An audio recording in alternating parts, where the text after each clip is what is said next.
Your mother was a useless woman who died and left you to suffer. Now you belong to me, and you will do as I say.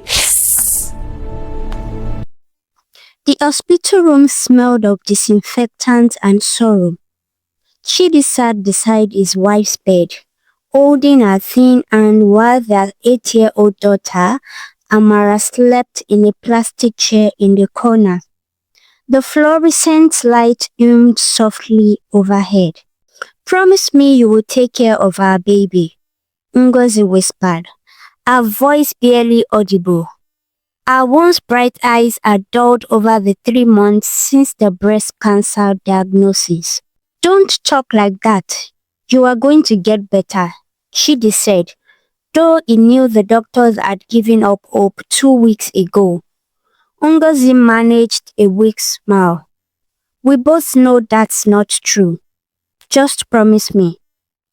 "I promise," Chidi said, his throat tight. She squeezed his hand one last time, looked at Amara sleeping peacefully, and closed her eyes. The heart monitor's steady beep became a long, flat tone. Chidi buried his face in his hands and wept. The funeral was held on a rainy Saturday in Lagos. Amara stood beside her father in a black dress, her face blank with shock. She had not cried yet. She had not spoken much either. "Daddy, when is Mommy coming back?" she asked that night as Chidi tucked her into bed. "She is not coming back, sweetheart. Remember what I told you? Mommy is with God now, but I want her here with us." Chidi pulled his daughter close, feeling her small body shake as she finally began to cry.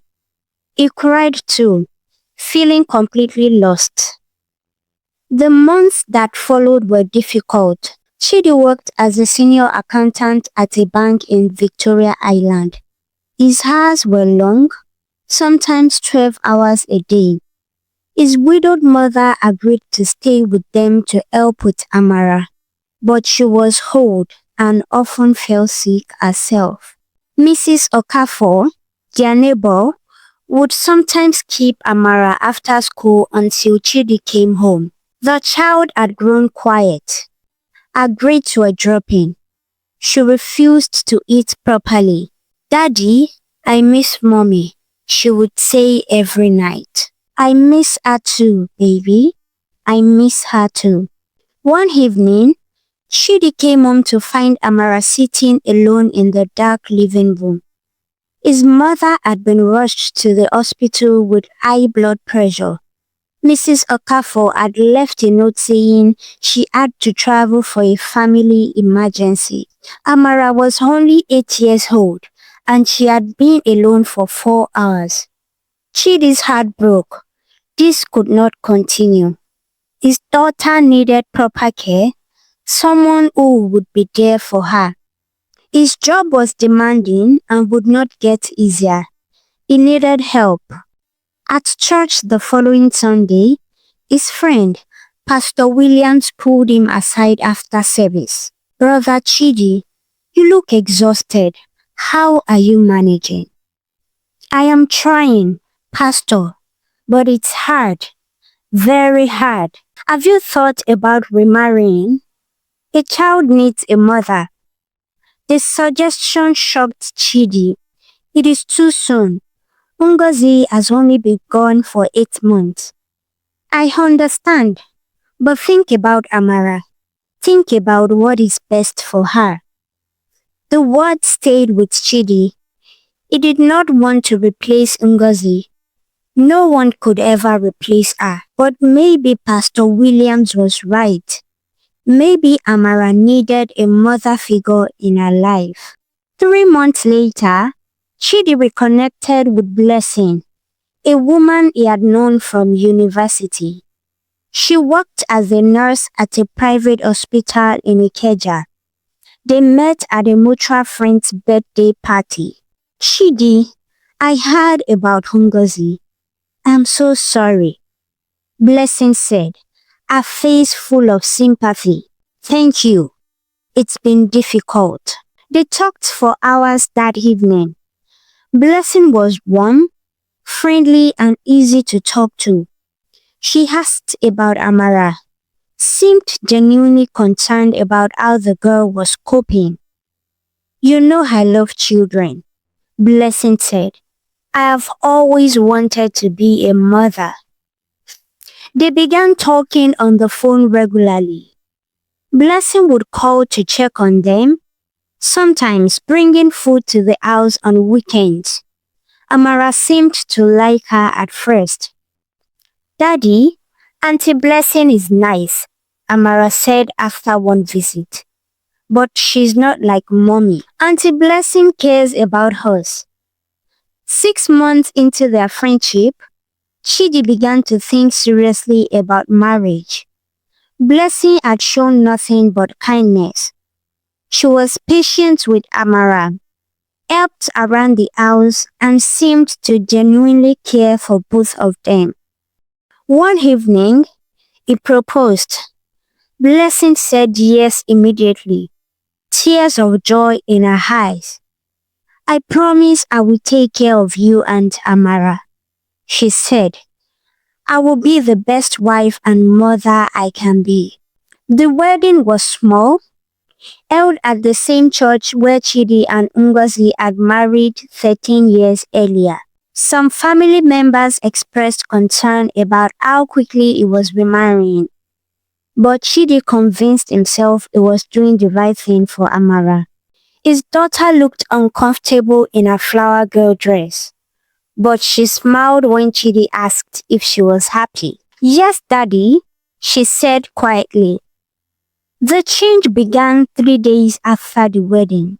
Chidi had left for work early, an important meeting with foreign clients.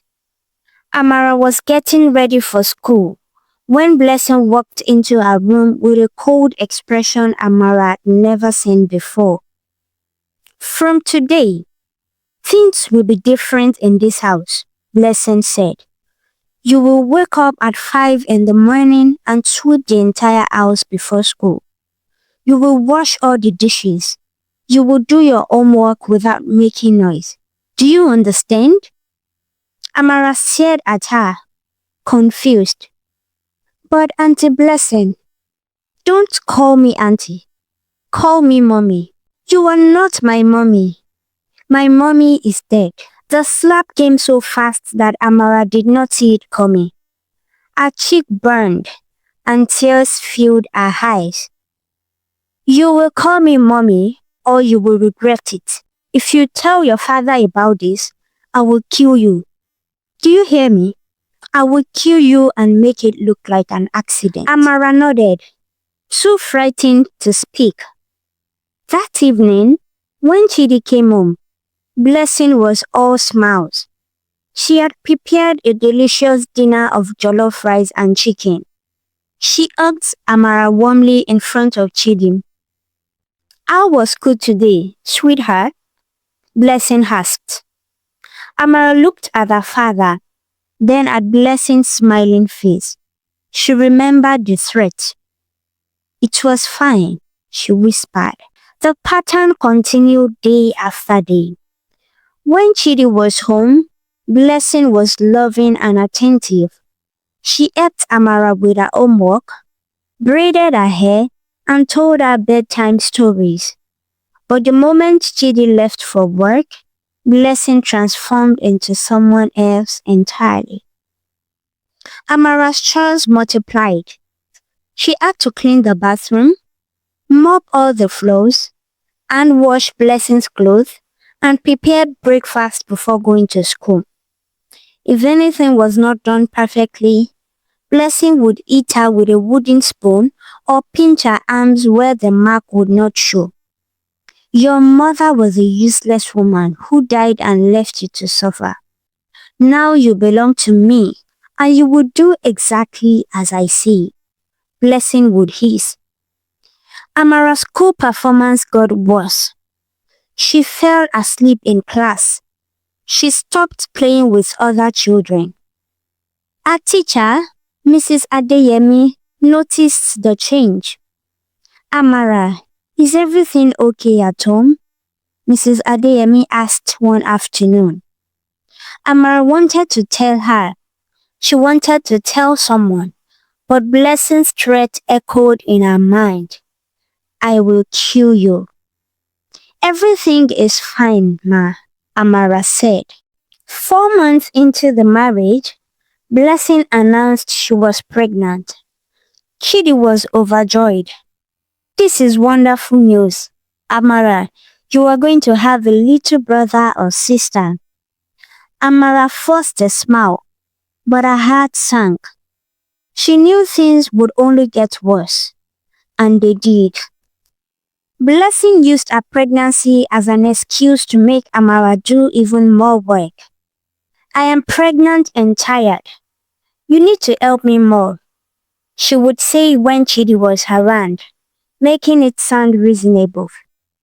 But alone, she was cruel. When my child is born, your father will love him more than you. You are just a reminder of his dead wife. My child will inherit everything, and you will have nothing. Amara had lost weight. Dark circles formed under her eyes. She moved through the house like a ghost. Chidi noticed something was wrong, but could not pinpoint what. Amara seems unhappy, he mentioned to Blessing one night. She is just adjusting to having a new mother. It takes time. Some children resent their step-parents, you know? But I'm very patient with her, Blessing said sweetly. You are wonderful with her. I am grateful for you. Blessing smiled. I love her as if she were my own. The lie came easily to her lips.